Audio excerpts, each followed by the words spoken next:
Musa, kalaulah 7 lapis langit dan isinya ditambah 7 lapis bumi diletakkan dalam 1 daun timbangan, lalu la ilaha illallah dalam 1 daun timbangan, akan berat la ilaha illallah, akan lebih berat la ilaha illallah daripada 7 lapis langit dan 7 lapis bumi. Maka beruntunglah kita punya la ilaha illallah. La ilaha illallah merupakan aset termahal dalam hidup kita. Jangan digadaikan la ilaha illallah hanya dengan sekotak besek. Alhamdulillahi Rabbil Alamin Ar-Rahmanir Rahim. Ikhwani wa akhwati a'azakumullah. Bapak dan Ibu, saudara dan saudari jemaah Yayasan Ukhuwah Islamiyah Rawabelong yang dimuliakan Allah. Pada bulan lalu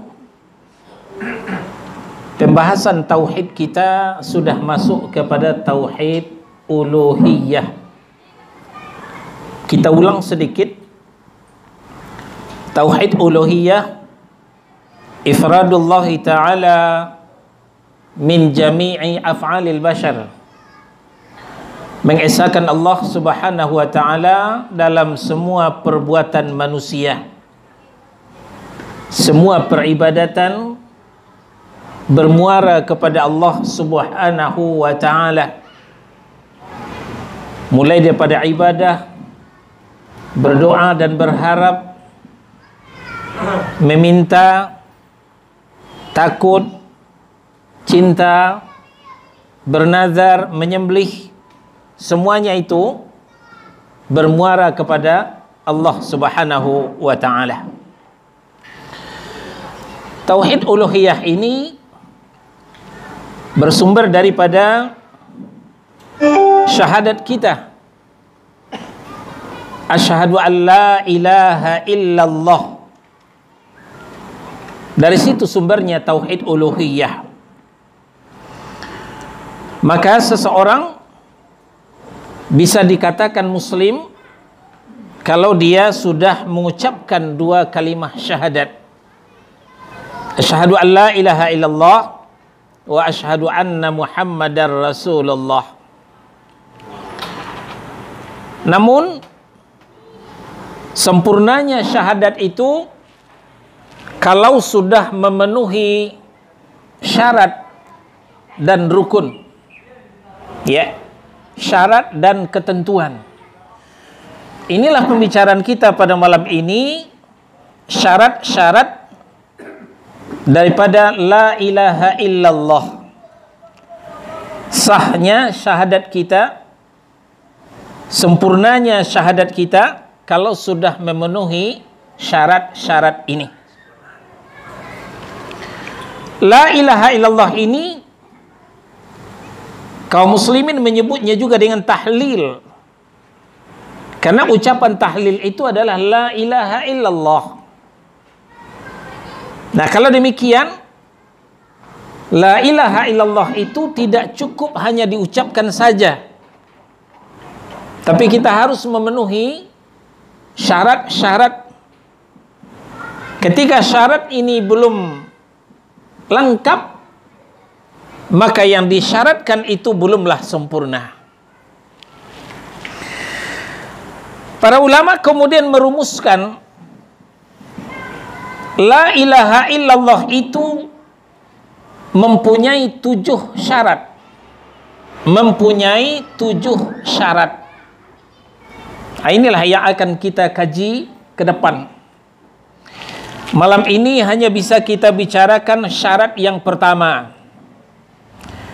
Syarat yang pertama itu adalah mengetahui dengan ilmu.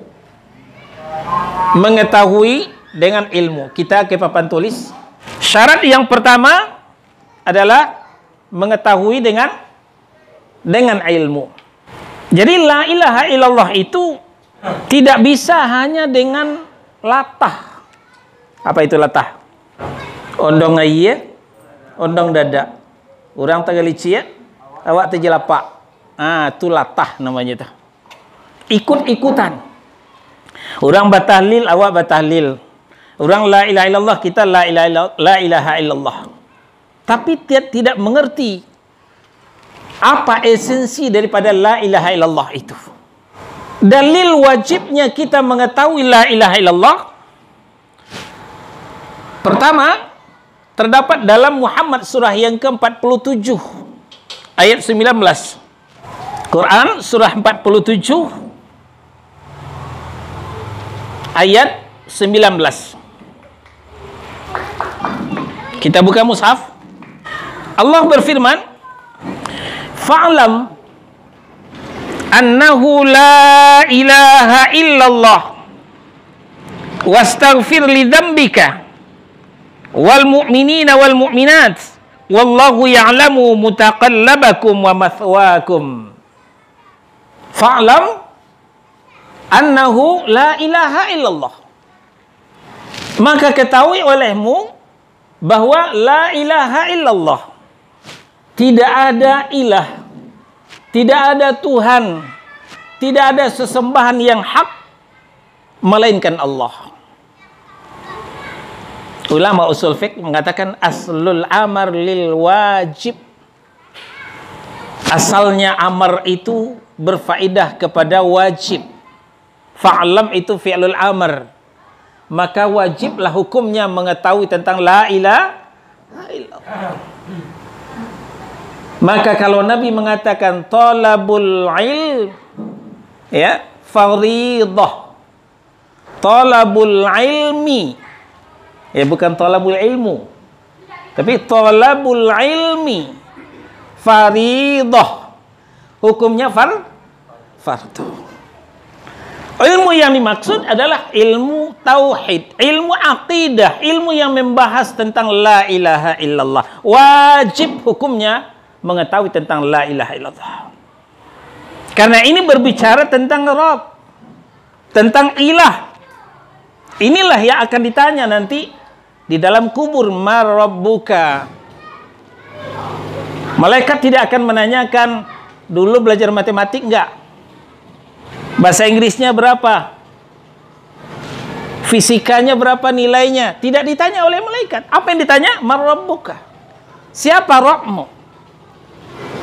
Nah, inilah ilmu akidah berbicara tentang Rabb, berbicara tentang ilah. Ini dalil pertama. Al-Quran surah 47 Muhammad ayat ke-19. Dalil yang kedua, hadis sahih yang sanadnya dari Utsman ibnu Affan radhiyallahu an, diriwayatkan oleh Imam Muslim. Kata Nabi, man mata wa huwa ya'lamu la ilaha illallah dakhalal jannah. Barang siapa yang meninggal, yang wafat, dia mengetahui tentang la ilaha illallah, maka dia wajib masuk surga, kata Nabi.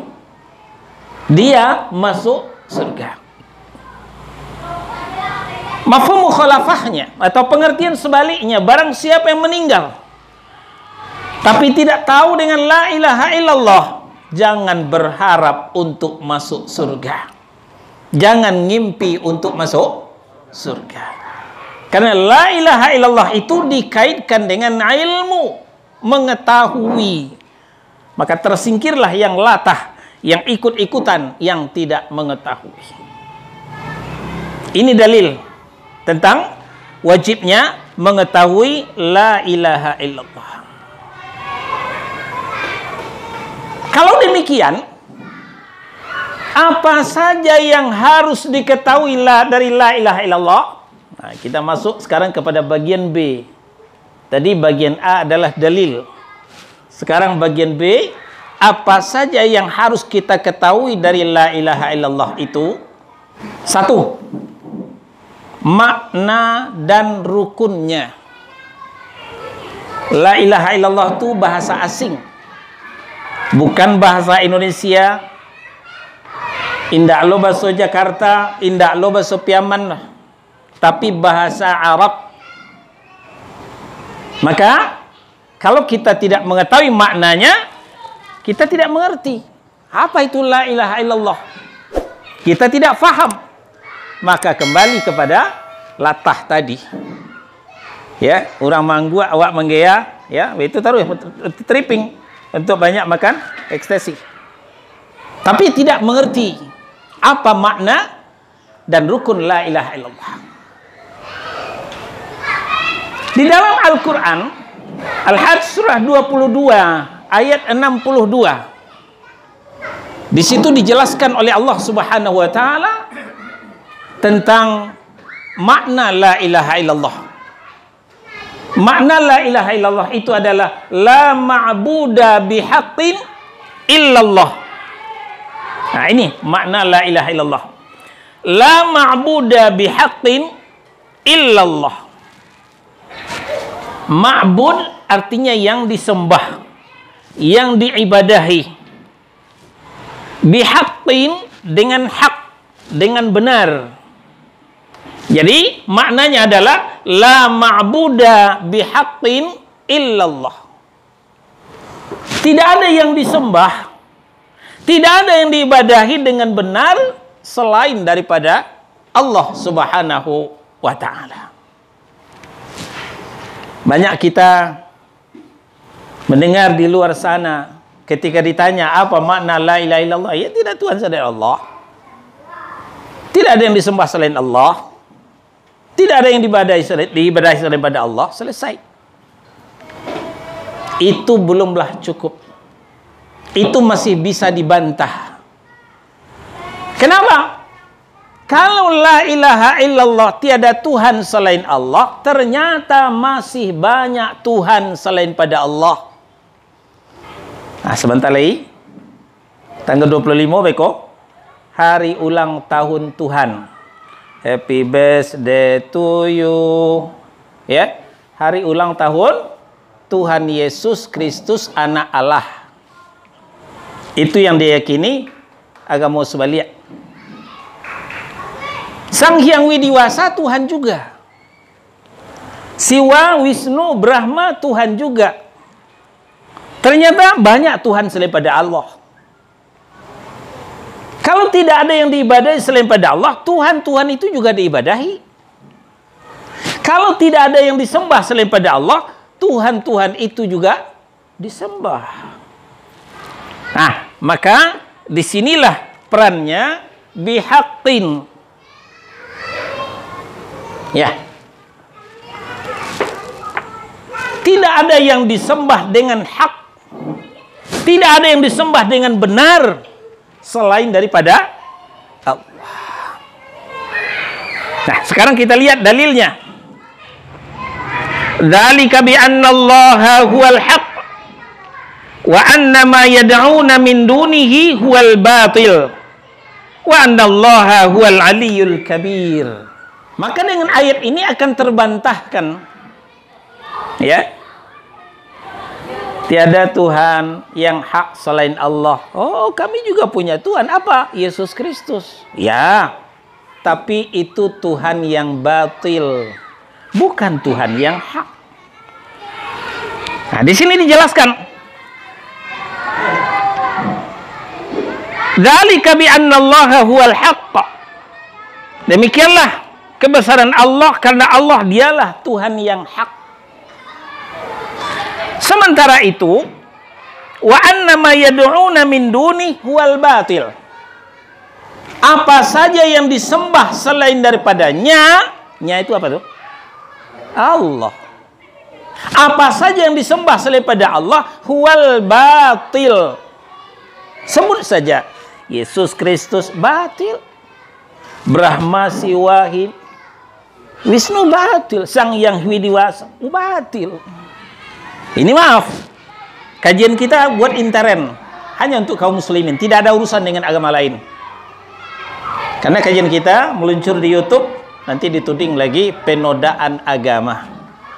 Ya, ini tidak ada urusan dengan agama lain. Menurut keyakinan Islam, Ya, la ma'buda bihaqqin illallah. Tidak ada Tuhan yang hak selain pada Allah. Maka selain pada Allah itu Tuhan batil. Inilah makna daripada la ilaha illallah. La ma'buda bihaqqin illallah. Tidak ada yang diibadahi dengan benar selain daripada Allah. Tidak ada Tuhan yang benar selain daripada Allah. Tidak ada yang disembah dengan benar selain daripada Allah. Sekarang rukunnya. Rukun la ilaha illallah itu terdiri daripada dua rukun.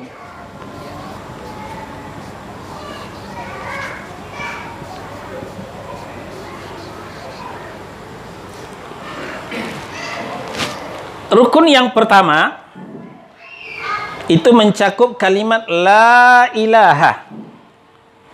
Ini disebut dengan an-nafyu atau nafi. Nafi. An-nafyu. Nafi itu adalah penolakan, pengosongan. La ilaha. Tidak ada ilah, tidak ada yang disembah, tidak ada yang dipertuhankan. Nafi, penolakan. Kemudian rukun yang kedua disebut dengan isbat. Isbat artinya penetapan. Setelah ditolak lalu ditetapkan. Tidak ada yang disembah dengan hak, itu nafi, penolakan. Illallah. Nah, baru kemudian isbat, ditetapkan. Inilah dua rukun la ilaha illallah. Nah, kalau ikut ndak bersebut juga kaji awak di kampung. Kalau kaji awak di kampung, la ilaha illallah itu rukun nyampe. La ilaha illa Allah. Ndak bersebut itu. Jadi rukun la ilaha illallah itu cuma dua. Pertama, an-nafyu la ilaha, penolakan. Yang kedua, isbat illallah, penetapan. Inilah yang kita ketahui yang pertama, makna dan rukun daripada la ilaha illallah. Sekarang kita masuk kepada yang kedua. Daripada nomor B yang harus kita ketahui, nomor satu makna dan rukunnya, nomor dua fadilah atau keutamaannya. Ini penting. Tak kenal maka tak sayang maka tak cinta maka tak respect. Orang karena tidak tahu keutamaannya la ilaha illallah, maka orang tidak sayang dengan la ilaha illallah, tidak respect dengan la ilaha illallah. Buktinya, kunun yang membakar la ilaha illallah kemarin, yang membakar bendera tahlil la ilaha illallah kemarin adalah yang jago tahlil. Berarti senang bertahlil tapi tidak tahu dengan apa itu tahlil. Karena tidak mengetahui fadilah dan keutamanya. Paling tahunya harga la ilaha illallah itu hanya sekotak besek. Kalau ada beseknya ya bagus la ilaha illallah. Kalau tidak ada beseknya udah bubar. Bila perlu dibakar la ilaha illallah itu. Ini karena tidak tahu keutamaan. Di antara keutamaan la ilaha illallah itu pertama, la ilaha illallah itu cabang keimanan yang paling tinggi. Masya Allah. La ilaha illallah itu cabang iman yang paling tinggi. Dalam hadis Abu Hurairah radhiyallahu an diriwayatkan oleh Al-Bukhari dan Muslim. Kata Nabi sallallahu alaihi wasallam, al-imanu bid'un wa sab'una syu'bah.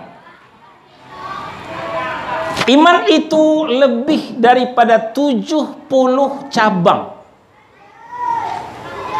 Seringkali Nabi mengibaratkan, kalau bicara Islam, bicara iman itu ibarat sebatang pohon yang bercabang-cabang.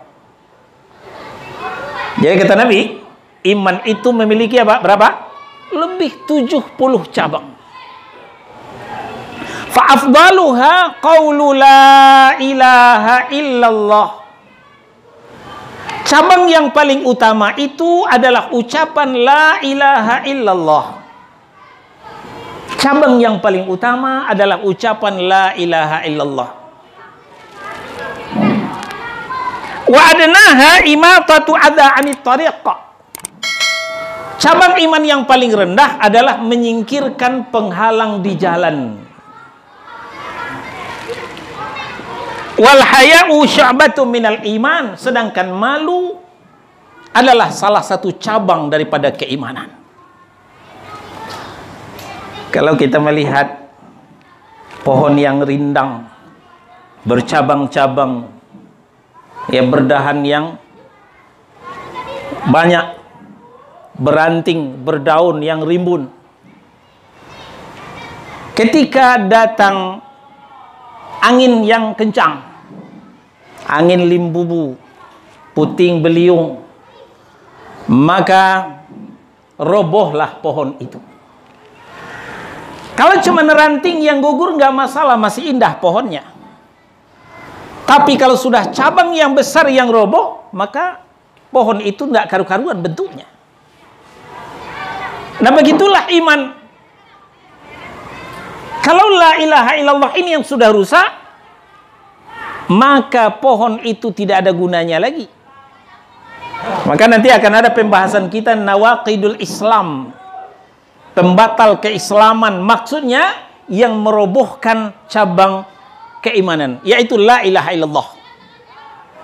Yang membatalkan la ilaha illallah berarti dahan utama cabang keimanan yang sudah roboh. Wa adnaha imatatul adza 'anit tariqah. Cabang iman yang paling rendah adalah menyingkirkan penghalang di jalan. Saudara-saudara, menyingkirkan penghalang di jalan merupakan cabang iman yang paling rendah. Bagaimana kalau kita yang menjadi penghalang di jalan? Masih adakah iman pada diri kita? Memang ada kita menjadi penghalang di jalan. Contoh, mohon maaf, nan punya oto, nan punya Honda, parkir sembarangan, ya, parkir tidak teratur sehingga menghalangi orang lewat. Apalagi menerobos lampu merah. Kan tujuannya diatur lampu merah tuh ketika lampu merah stop dulu supaya orang lewat. Iko lah jalan lampu merah, wak nerobos juga sehingga terhalang orang lewat. Jadi penghalang di jalan. Jadi ternyata aturan lalu lintas itu sangat sesuai dengan ajaran Nabi kita Muhammad sallallahu alaihi wasallam. Maka patuhilah aturan lalu lintas. Tertiblah dalam berparkir. Kemudian hujung hadis kata Nabi sallallahu alaihi wasallam, wal haya'u syu'batun minal iman, sedangkan malu adalah salah satu cabang daripada keimanan. Ini fadilah keutamaan la ilaha illallah yang pertama, cabang iman yang paling tinggi. Yang kedua, la ilaha illallah itu termasuk zikir yang paling utama. Yang tadi kita sebut dengan tahlil. Tahlil la ilaha illallah termasuk zikir yang paling utama. Dalam hadis yang sahih diriwayatkan oleh Ibnu Majah, afdalu dzikri la ilaha illallah. Termasuk zikir yang paling utama itu adalah ucapan la ilaha illallah. Nah, jadi di sini tersingkoklah kabui yang selama ini menutupi ya pemikiran kaum muslimin. Kaum muslimin terpolarisasi. Sebagian ada yang jago tahlil. Sebagian ada yang anti tahlil. Katanya, walaupun susah untuk dibuktikan, ada nggak orang yang anti tahlil? Kalau kita sudah membaca hadis ini, tidak ada kaum muslimin yang anti tahlil. Kalau bisa dibuktikan ada orang anti tahlil, maka keislamannya perlu dipertanyakan. Kenapa? Tahlil itu cabang iman paling utama. Tahlil itu termasuk zikir yang paling utama. Lalu tidak ada anti dengan tahlil, berarti cabang imannya sudah roboh. Berarti dia tidak punya zikir yang paling utama itu tadi. Nah, cuman saja perlu kita benahi ke depan bagaimana cara kita bertahlil, untuk apa kita bertahlil. Kalau tentang tahlil sepakat kaum muslimin, tidak ada yang anti tahlil. Cuman saja yang berbeda kaifiat bagaimana cara bertahlil. Untuk apa kita bertahlil? Kaifiat bertahlil karena tahlil bagian daripada zikir yang merujuk kepada Al-A'raf. Surah yang ke-7 ayat 55 dan 205. Di 55 itu dikatakan bisirri. Di 205 dikatakan wadunal jahri. Wadhkur rabbaka fi nafsika tadarruan wa khifatan wadunal jahri. Al-A'raf ayat 205. Surah yang ke-7. Zikir itu artinya menyebut nama Allah. Zikir itu artinya mengingat zat Allah. Ingatlah Tuhanmu, sebutlah nama Tuhanmu. Fi nafsika, dalam dirimu. Caranya tadarruan, dengan tadarru', rendah hati. Wa khifatan, dengan rasa takut. Wadunal jahri, tanpa mengeraskan suara. Mengeraskan suara saja tidak boleh, apalagi pakai pengeras suara. Jadi berzikir, bertahlil, berdoa sama dengan berbisik tanpa mengeraskan suara. Inilah kaifiat yang benar. Nah, tapi syaitan itu tidak tidur.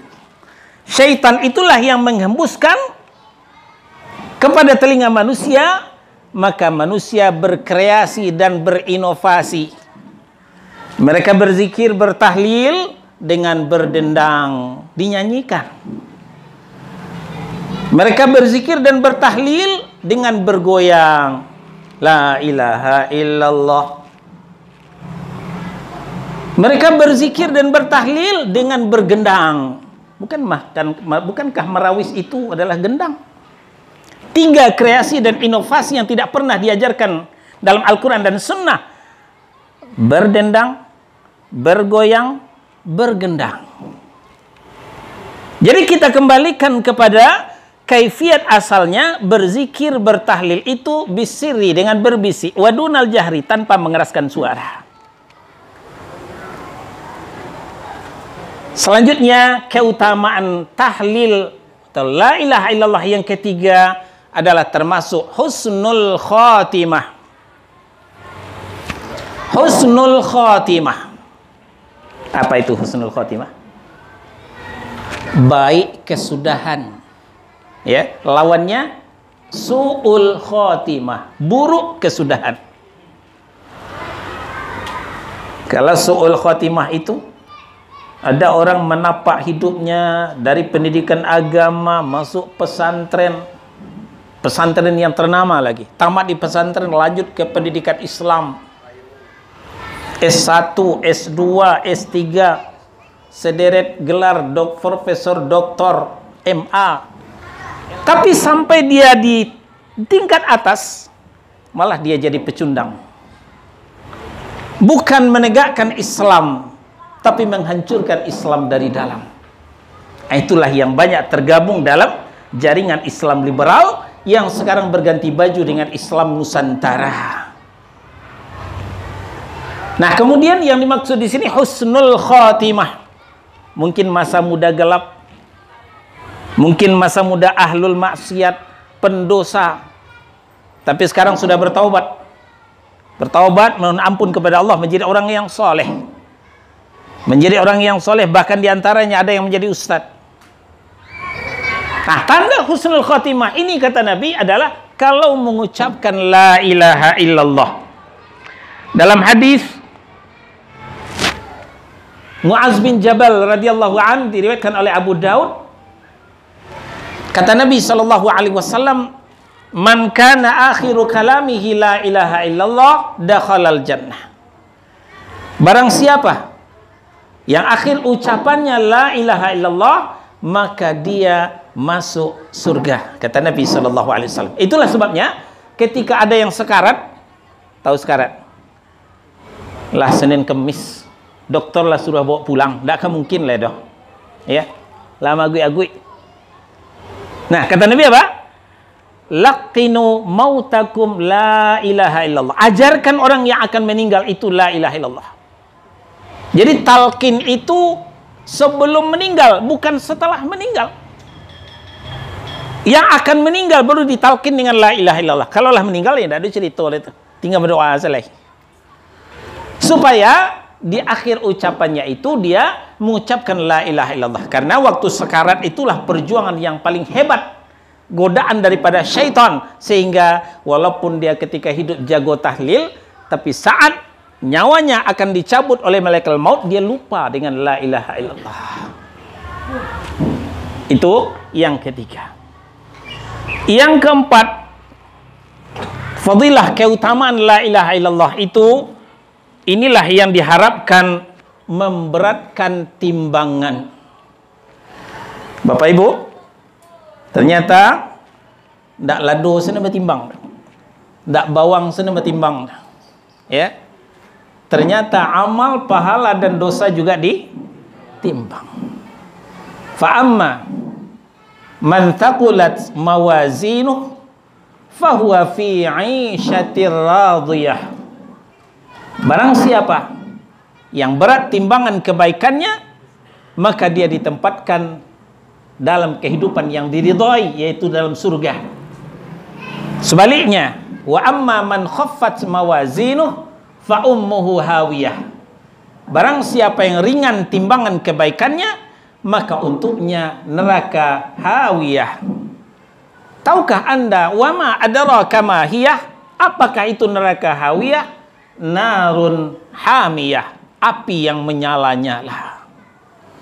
Nah, jadi besok di hari kiamat kita akan melalui timbangan.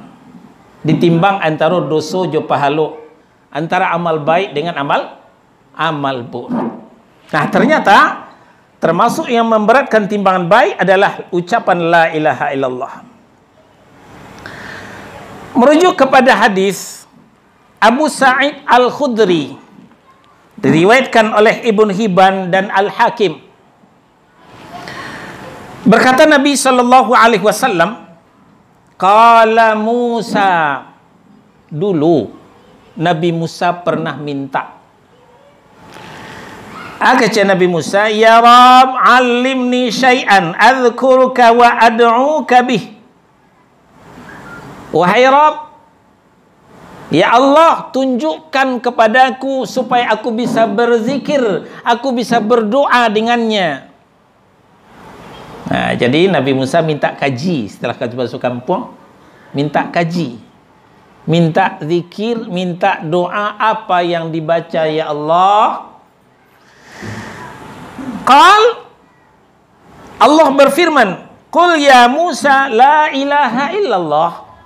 Kalau itu yang kau minta hai Musa, maka ucapkanlah la ilaha illallah. Nah, kembali kepada yang tadi, tak kenal maka tak sayang, tak sayang maka tak cinta, tak cinta maka tak respect. Awalnya Nabi Musa juga enggak respect. Apa jawaban Nabi Musa? Qal ya Rabb, kullu ibadika yaquluna hadza. Kalau itu mah semua umatmu membaca itu. Ini udah yang biasa-biasa aja, ya umum ini. Ya bahasa awaknya, saya ini kan Nabi Rasul, yang PIP dikit napek, kata orang Betawi. Ya, minta yang khususul khusus, yang lebih hebat. Lalu qala ya Musa, Musa, dengarkan baik-baik. Lau anna samawati sab'a wa amirihunna ghairi wal ardina sab'a fi kafatin wa la ilaha illallah fi kafatin malat bihinna la ilaha illallah. Musa, kalaulah 7 lapis langit dan isinya ditambah 7 lapis bumi diletakkan dalam 1 daun timbangan, lalu la ilaha illallah dalam 1 daun timbangan, akan berat la ilaha illallah, akan lebih berat la ilaha illallah daripada 7 lapis langit dan 7 lapis bumi. Maka beruntunglah kita punya la ilaha illallah. La ilaha illallah merupakan aset termahal dalam hidup kita. Jangan digadaikan la ilaha illallah hanya dengan sekotak besek. Dijual murah la ilaha illallah kalau begitu.